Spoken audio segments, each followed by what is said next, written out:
दाई के गर्दै हुनुहुन्छ? ओहो यहाँ त काँक्रा त कति फल्कान दाई?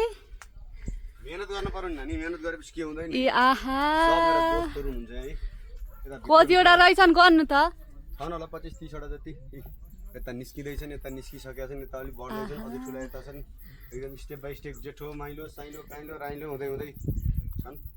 अब त्योसँग चक्क नुनमा खुर्सानी पनि रहेछ, खान पर्यो आज त। नुनमा चाहिँ गरेर खानलाई यो पनि छ। लाइफ भनेको यस्तै छ हैन।